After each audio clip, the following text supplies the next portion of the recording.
Bismillahirrahmanirrahim. Assalamualaikum warahmatullahi wabarakatuh. Alhamdulillah, Allahumma sholli ala Sayyidina Muhammad wa ala alihi Sayyidina Muhammad. Sahabat Ramadan yang dimuliakan oleh Allah Subhanahu wa Ta'ala, sama-sama kita bersyukur kepada Allah dengan mengucapkan Alhamdulillah. Kemudian kita bersalawat kepada Rasulullah dengan mengucapkan Allahumma sholli ala Sayyidina Muhammad wa ala Sayyidina Muhammad. Sahabat Ramadan yang dimuliakan Allah Subhanahu wa Ta'ala, Ramadan ini mengajarkan kepada kita semua tentang disiplinnya akal, disiplinnya ruh, dan disiplinnya badi atau jasad kita. Maka Ramadan ini selaras dengan bagaimana pengertian adab terhadap kita. Bahwa adab juga memiliki pengertian disiplin of mind, body, and soul. Dan ini kepada kita belajar tentang pentingnya bagaimana memahami Ramadan yang sesungguhnya. Ramadan ini mengajarkan kepada kita tentang yang pertama, kuatnya keimanan, pentingnya keimanan. Allah Subhanahu wa Ta'ala menurunkan Al-Quran yang mulia ini, yaitu di bulan Ramadan, dan memiliki 6.236 ayat. Dari 6.236 ayat ini, ada ayat-ayat seruan kepada orang-orang yang beriman. Seruan kepada orang-orang yang beriman itu kurang lebih ada 89 ayat yang berbunyi, Ya ayyuhalladzina amanu, wahai orang-orang yang beriman. Ya. Maka di sini penting sekali.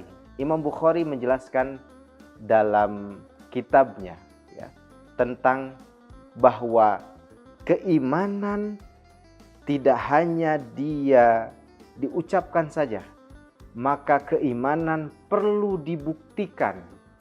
Maka salah satu seruan dari Allah Subhanahu wa Ta'ala adalah surah Al-Baqarah ayat 183 yang berbunyi, Ya ayyuhalladzina amanu kutiba alaikumusshiyam. Wahai orang-orang yang beriman.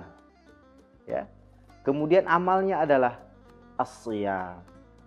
Dan puasa ini adalah bagian rukun iman. Ya. Dan ini perlu kita bangun untuk sama-sama kita menjadikan potensi Ramadan ini meningkatnya keimanan kita kepada Allah Subhanahu wa Ta'ala. Yang kedua, Ramadan ini mengajarkan kepada kita tentang produktivitas. Ya.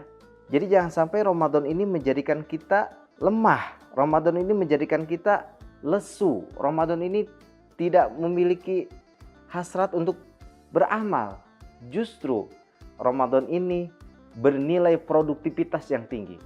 Kenapa? Kalau kita lihat dalam sejarah, Rasulullah SAW diperintahkan oleh Allah Subhanahu wa Ta'ala untuk berpuasa selama 30 hari ketika Rasulullah SAW usia 55 tahun.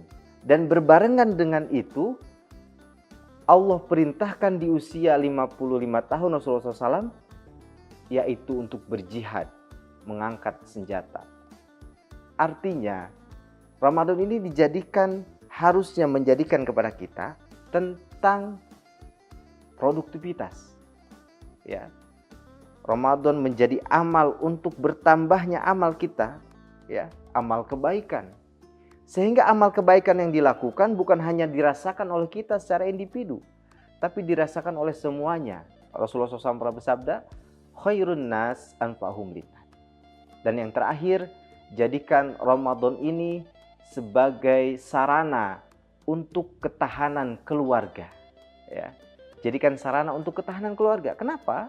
Karena Ramadan ini momentum sangat baik untuk kita membangun, memperbaiki kualitas komunikasi kita dengan istri kita, dengan anak kita, bahkan dengan keluarga kita. Ya. Ketika menjelang berbuka, alangkah baiknya kumpul keluarga kecil, ada suami, ada istri, ada anak, maka 15 menit sebelum berbuka, carilah satu nasihat yang disampaikan oleh suami, oleh istri, bahkan oleh anak. Jadi sehingga komunikasi terjalan dengan baik di bulan Ramadan ini. Bahkan tidak hanya menjelang berbuka, ketika waktu sahur pun sama. Bagaimana suami membangunkan anak-anaknya, ya, istri memasak untuk keluarganya, ya.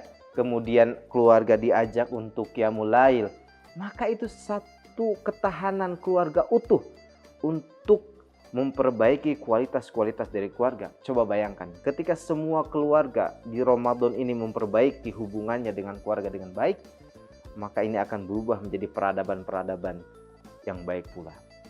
Maka sahabat Ramadan yang dimuliakan Allah Subhanahu wa taala, jadikan sekali lagi momentum Ramadan ini menjadikan momentum yang terbaik bagi kita untuk keluarga dan untuk masyarakat.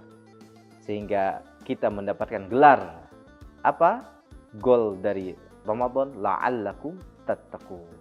Terima kasih. Assalamualaikum warahmatullahi wabarakatuh.